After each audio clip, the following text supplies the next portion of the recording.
It is so nice to see everyone. Welcome back to Wednesday night's great debates.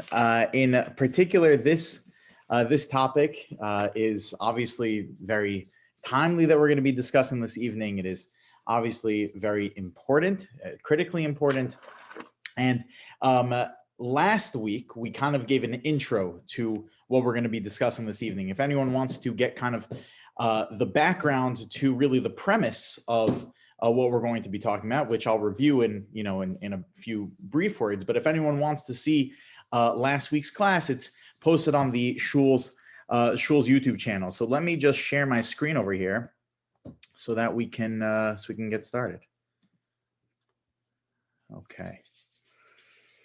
All right. So as I mentioned, I mean, there's really a premise to this whole discussion. And the discussion being, should I get the COVID vaccine? You know, it's an unbelievable thing that you have during this time that we've been living in over this last year. Like almost every single new current event is like something that is a major discussion, and you hear multiple opinions about it. And it's not only among Jews, which we are really good at giving multiple opinions over something, but it's really amongst everybody, that everyone's got a different way of dealing with how to handle the pandemic in general, how to handle the other issues that are going on in the world, social justice issues, political issues, etc. And now we are faced with another one of these issues, which is coming out of the pandemic, and whether or not this vaccine is a way to get ourselves out of the pandemic. What is the efficacy of this vaccine? How reliable is it? Is it safe, etc.? And these are all reasonably good and important questions that we should be wondering and pondering. And if we are thinking people, I would assume that these are questions that we've probably asked ourselves. I don't think people are just going in blindly with this thing. I think people are really trying to be as educated as possible in it. So as I mentioned last time, I am not a doctor. I am not a researcher. I do not carry any PhD. I don't even have a PhD in Talmud. I'm a rabbi. And therefore, I'm going to come at this from a rabbi's perspective, what I feel the halacha mandates of us. And as I mentioned last week, the major premise of really all of this is that the starting place is speak to the doctors. That what if the doctors are giving their stamp of approval, the researchers, the PhDs, the MDs, are giving their stamp of approval on the efficacy of this vaccine, the safety of the vaccine, so then that's the starting place. It wouldn't even be a discussion or a question if this was something that the majority of doctors are saying is unsafe, right? We believe that above all else in Judaism, we believe that life is of the most importance. As the Torah says, Ushmartem me'od lenafshosechem. You have to watch your life very well. You have to take care of your health very cautiously. And we mentioned last time from the Chassam Sofer that the Chassam Sofer says that, the rabbis of old, they looked to the doctors of their generation to get advice. And that's what we should be doing as well. And in fact, you don't even have to go as far as the Chassam Sofer, who is 18th century. You can go even further back than that. You go to the Shulchan Aruch already, to Rabbi Yosef Karo, 1488 to 1575. Writes the Code of Jewish Law, says that whether or not the person should be eating on Yom Kippur, which we know is one of the most serious and egregious things that a person can do is eat on Yom Kippur. However, if someone is sick and the doctors are saying that they have to eat on Yom Kippur, so you have to eat. This is what the Shulchan Aruch says.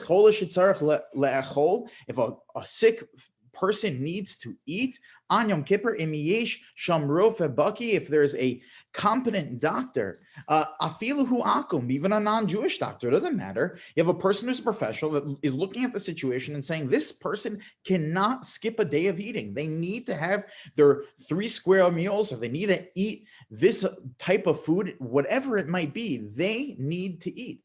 They can't skip a day. And Yom Kippur, Yom Shmipper, today you have to eat. And this is what the Shulchan Aruch says. So therefore, you have to feed this person. Even if he says, I don't want to, this is what the Shulchan Aruch says. And comes along the Mishnah Berurah and says, even if the patient is a doctor. It's amazing. Now, the word, you ask a doctor who the worst patients are. The worst patients are doctors. So even if the patient is a doctor, the shema, why? Because the shema who niv'es ve'ino margish bechelav machmas rov chusho. He might not have a clear head because of his illness. Va'afilu hachole ba'atzmo. Even if the sick person themselves, who rofe mumche, is a competent doctor, and he says, I don't need to eat. The doctors are saying, they all agree, no, this fellow does need to eat. We make them eat on Yom Kippur.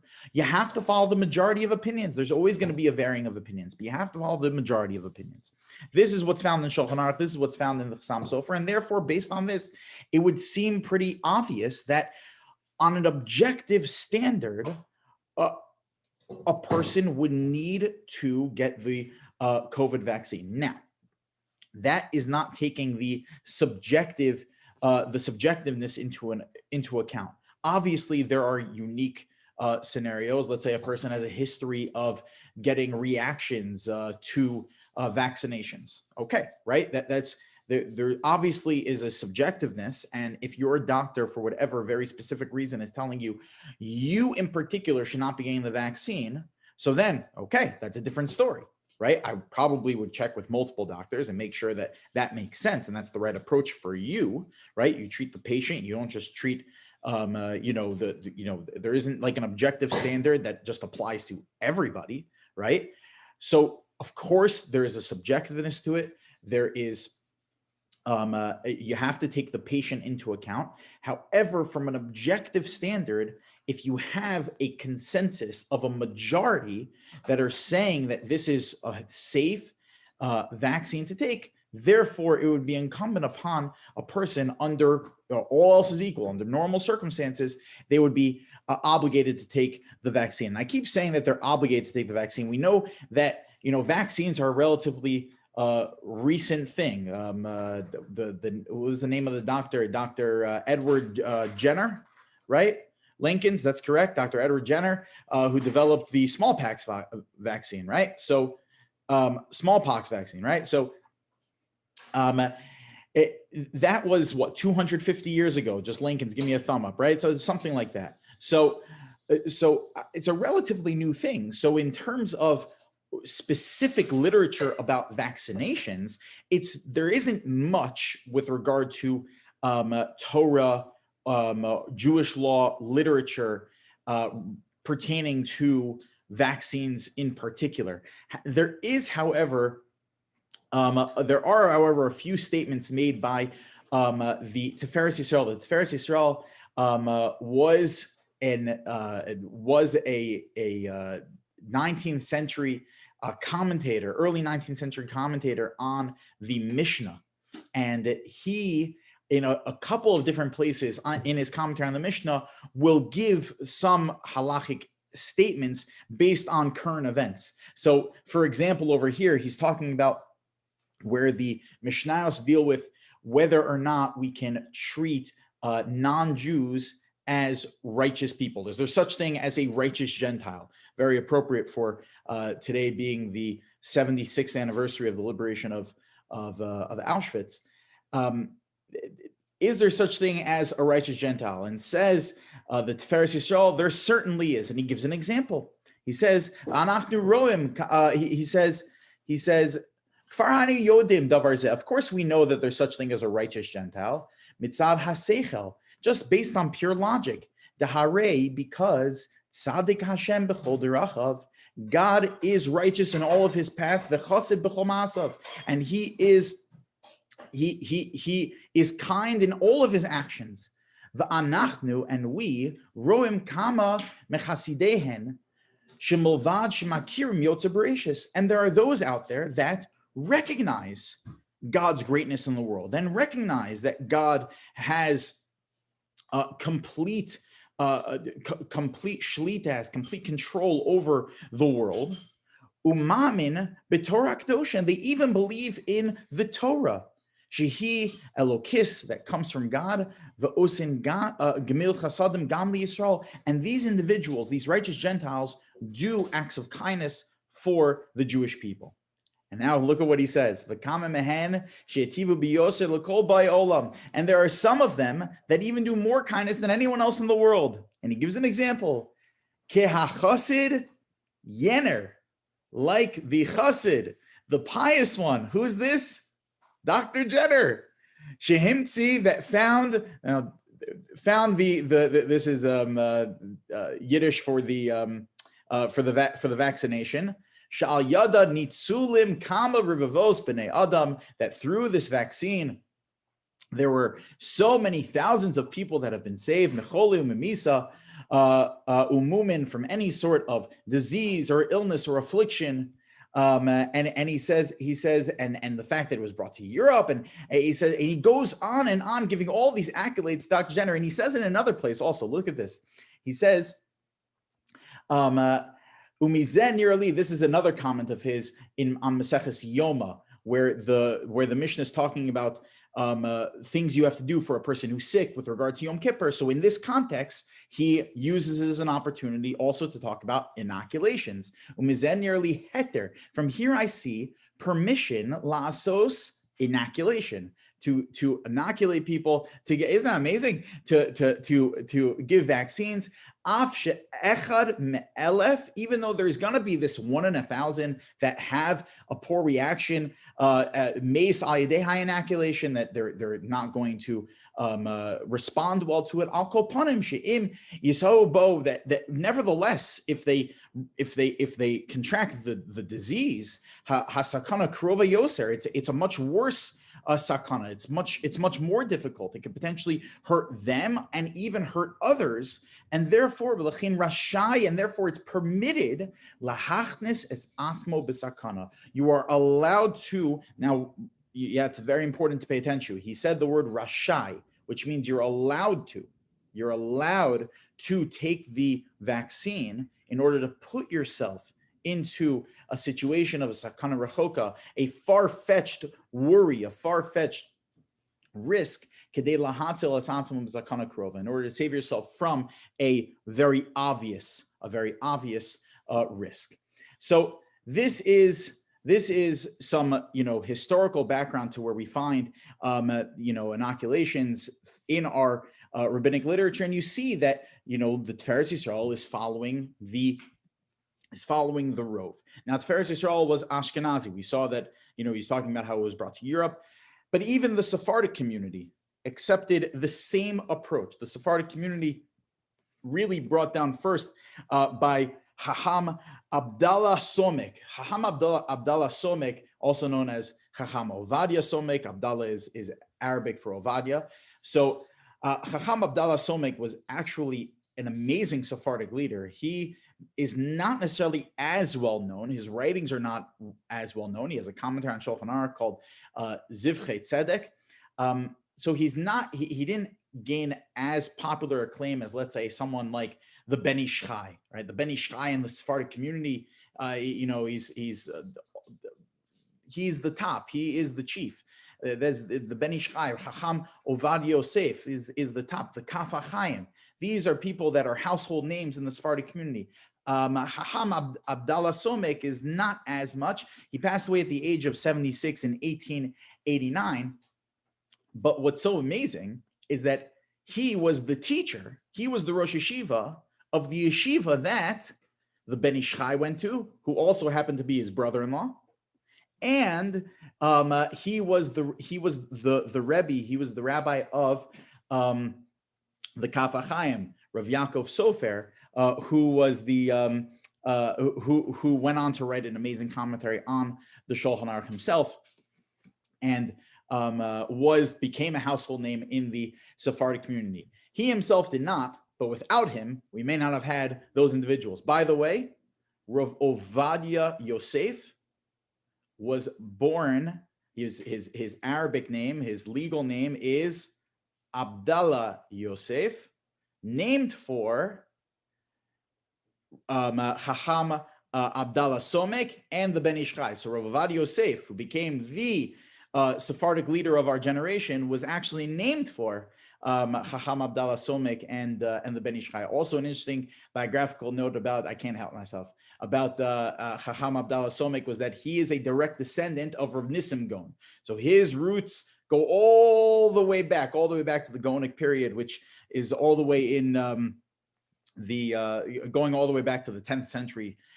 So he has a amazing heritage legacy in the Sephardic world, and he too is coming from the same approach about again, a vaccine that went through the proper steps, that was approved by it created a consensus by well-recognized doctors and researchers that put their stamp of approval on it. He says that it's the right approach to take such vaccines, to take such medication, he refers to it as. He says, you know, the old approach, this is what he writes over here, that if a person has such a communicable disease, let's say like a child, you know, contracts such a communicable disease, he says, Ein tzarich lahavriach banav min ha'ir. You don't need to take your kid out of the city, meaning don't throw them into quarantine, don't run away with them. Rather, what do? Rather, in today's day and age, with today's modern medicine, says Chacham Abdallah Somek, writing in the 19th century, with today's modern medicine, osen lo trufa.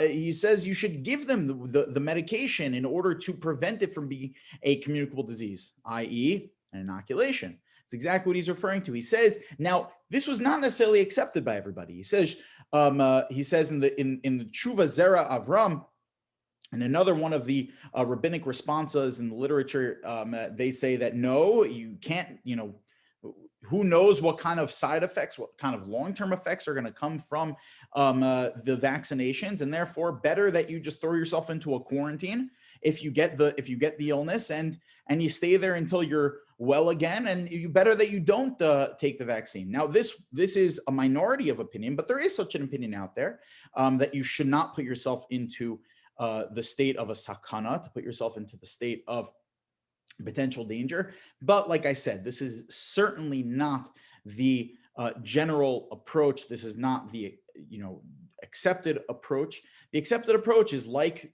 the Tiferes Yisrael, the Chassam Sofer, the Shulchan Aruch, and this was accepted in the Sephardic community also, like we said, from the Zivchei Tzedek, from Chacham Abdallah Somek, and also the Kaf HaChaim brings it down. The Kaf HaChaim, by the way, it's also an amazing historical note. So he wrote this work, Chacham Yaakov Chaim Sofer, who passed away at a relatively young age in 1939, at the age of 69 years old, wrote really an amazing work on Jewish law, where he basically expanded the Shulchan Aruch, Rabbi Yosef Karo's code of Jewish law, and he expanded it into the modern issues of his day, bringing down really a whole slew of different opinions in order to get to the bottom line halacha that it would apply in, at that time, the 1930s. But his initial goal was he wanted to write his commentary, expanding the Shulchan Aruch to cover the entire span of all four sections of the Shulchan Aruch. Unfortunately, he passed away before he had the opportunity to finish his mission. He got through the first section of Shulchan Aruch.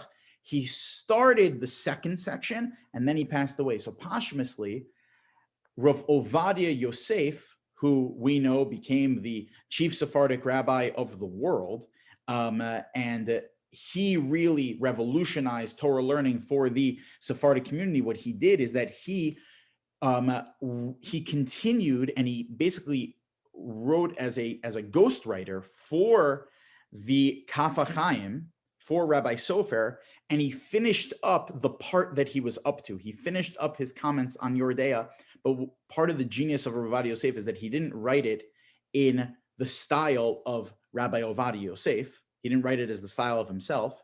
He wrote it in the style of the Kaf HaChaim. You would never know the difference. If you don't read the introduction to the second part of the work, you would have never known.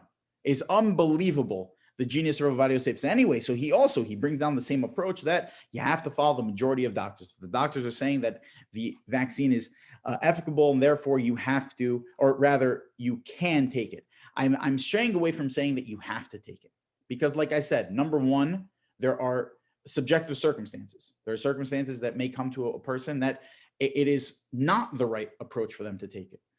And when I say it's not the right approach for them to take it, I don't mean it's because their doctor is, of the minority that views that the vaccine in general is not the right thing to take. What I mean is that them as the patient, it doesn't make sense for them to take it. And even someone who is pro the vaccine would tell them not to take it. So that's what I mean by subjective circumstances. Now, for such a person, obviously you don't take it. And, I'm also straying away from saying you have to take it because there are multitudes of opinions as to whether or not you are obligated to put yourself into a situation that may have a potential risk involved.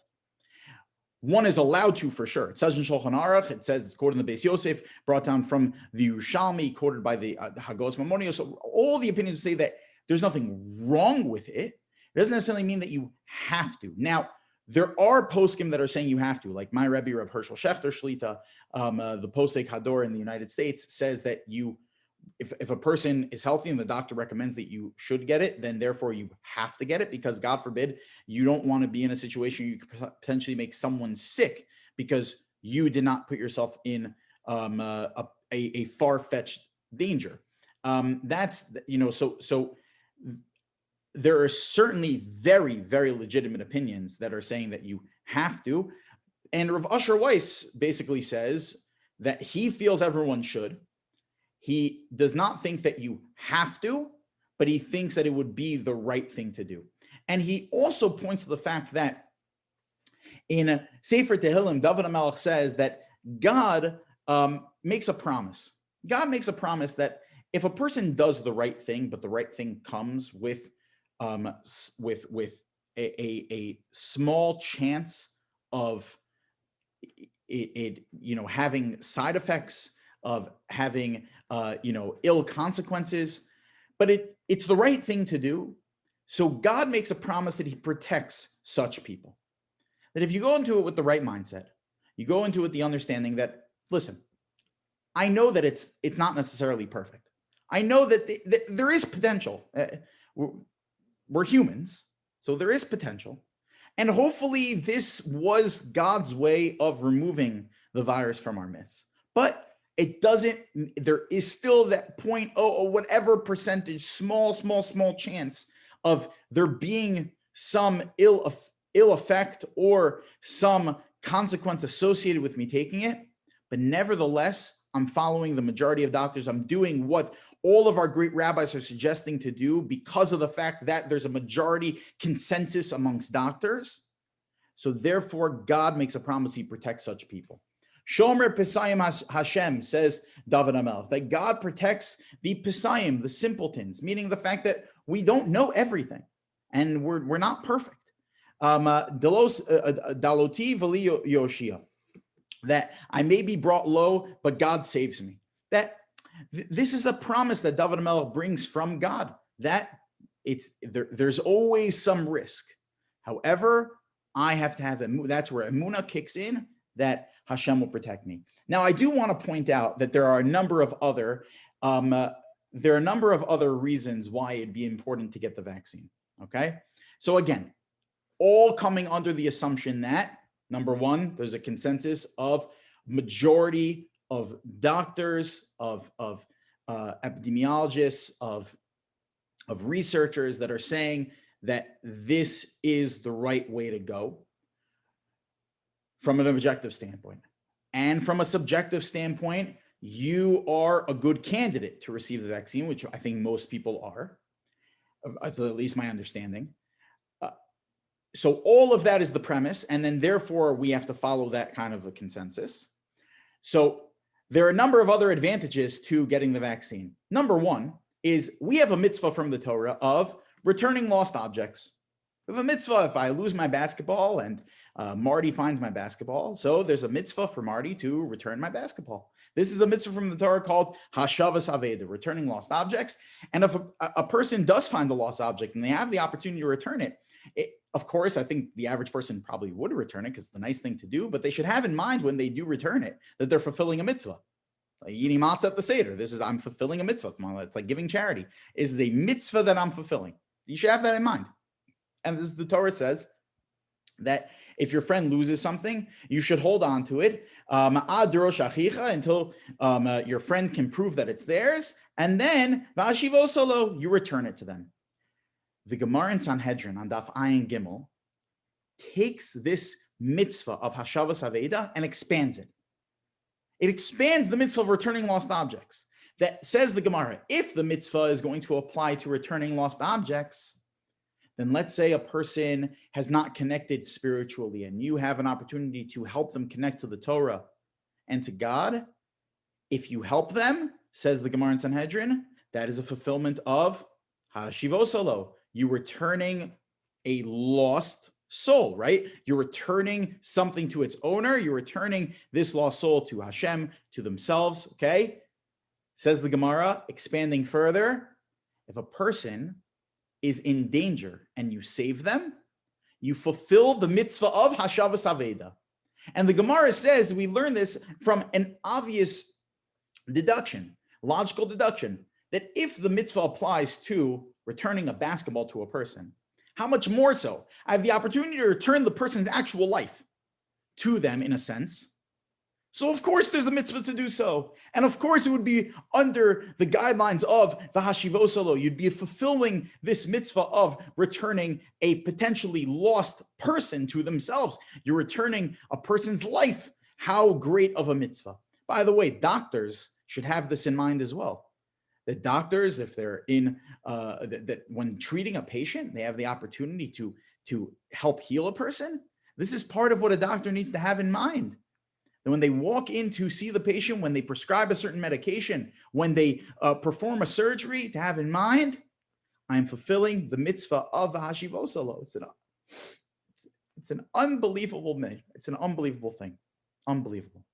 So based on this, what do we see? We see that by taking the vaccine, you potentially have the opportunity to fulfill this mitzvah of helping save people, right? Because if we have a certain amount of immunity, a certain amount of part of the population is inoculated, so then ultimately it's going to help this pandemic come to an end quicker. Comes along the Nitziv from Natali Tzvi Yehuda Berlin, 1954, became the Russian Shiva of the greatest yeshiva in the world, Yeshivas Eitz Chaim of Volozhin, where he took over the yeshiva, and until its closing which was really against his will and was probably the thing that really ended up killing him, was the fact that the yeshiva needed to close. Until the yeshiva closed down in 1891, it was in existence for about 90 years, the Volozhin yeshiva, until it closed in 1891. The Nitziv grew the yeshiva tremendously. Under the Nitziv's direction, the yeshiva quadrupled in size, not just in quantity of students, but the quality of students rose a tremendous amount.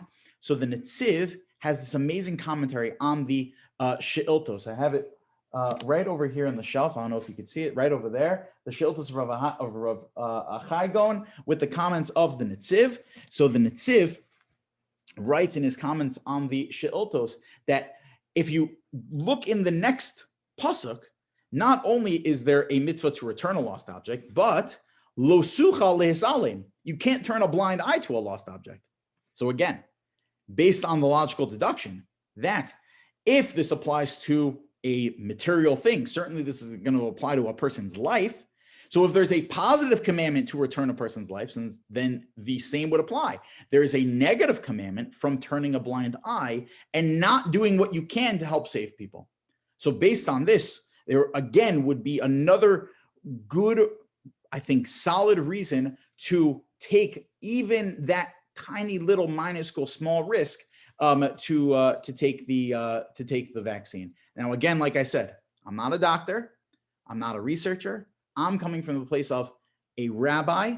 I'm looking at our Torah literature, and sharing what my opinion is. Again, if there's a consensus, objectively, it's the right thing to do, and subjectively for you as well. So then it would seem pretty obvious from our rabbinic literature that not only should you, but there's even a mitzvah at hand to take the vaccine.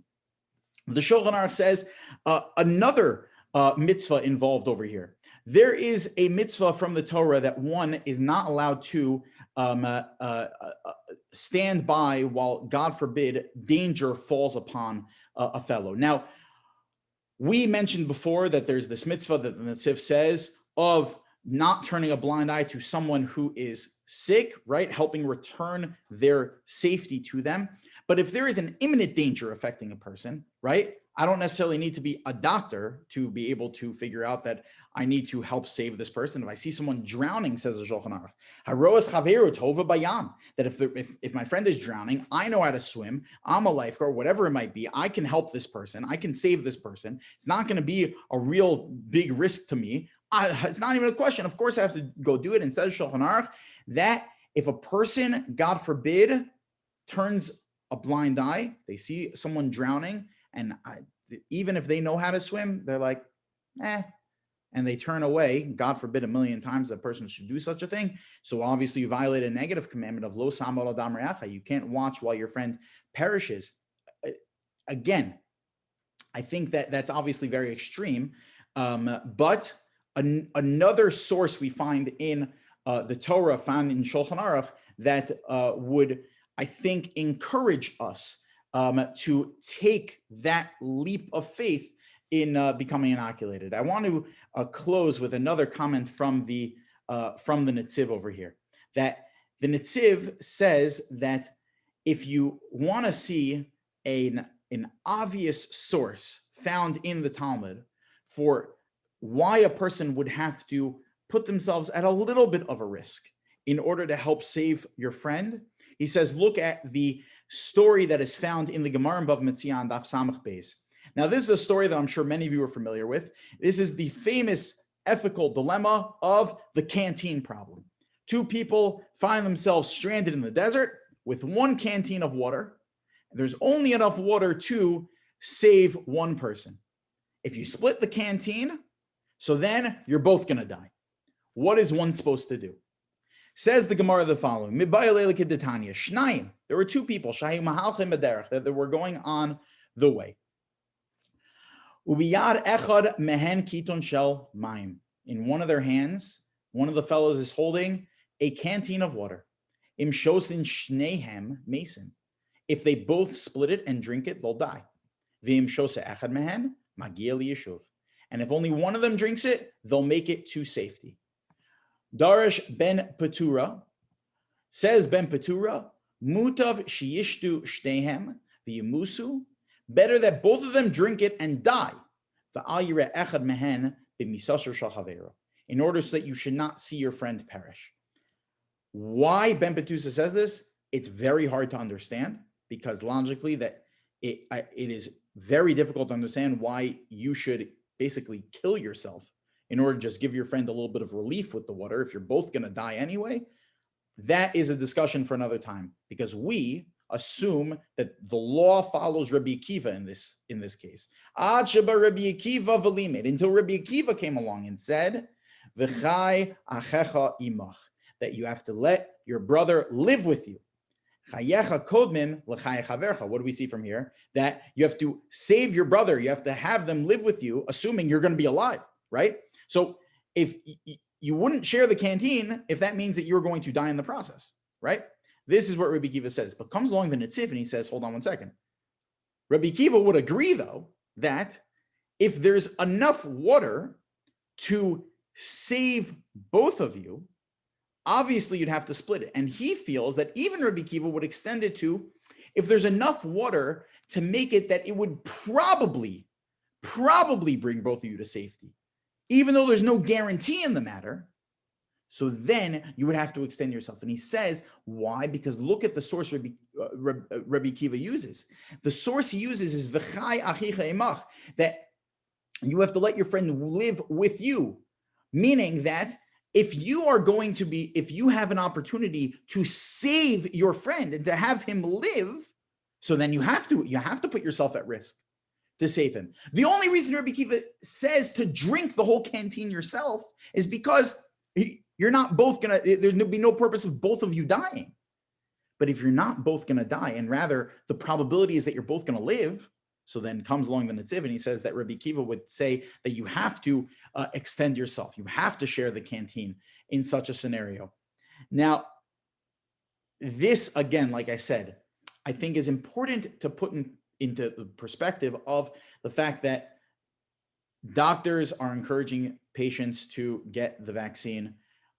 There's a majority, a real consensus that even though the vaccine was produced in record-breaking time, that there's real efficacy to it. Now,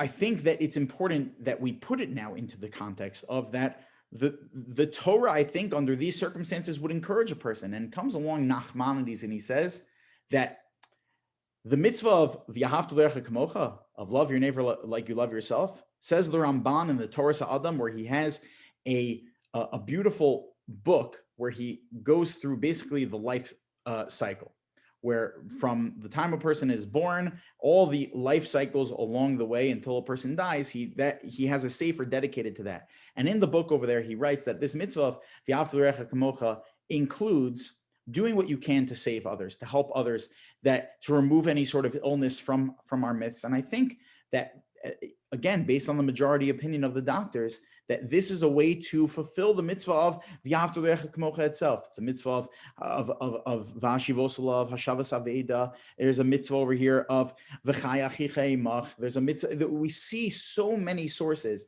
And nevertheless, as Rabbi Wife said, it doesn't mean that it is absolutely perfect. Of course, there is some risk involved. It's obviously subject to human error, no doubt about it. However, if there's a consensus and the vast majority are saying that it's the right approach, then that's where Torah comes along and says, you know what? Not only is it the right approach, but it's even potential to fulfill mitzvos along the way while doing it. And that's why Rabbi Schechter, when he got his vaccine, he made the bracha of Atov V'Ametiv. He said that he thanked HaKadosh Baruch Hu for the fact that he brought good into the world, and it's good that also affects change, and it's good for others as well. Hopefully, everything, of course, comes down to Hashem. Only the Borei Olam, only the Master of the universe. God willing, this is the way that we'll come out of this.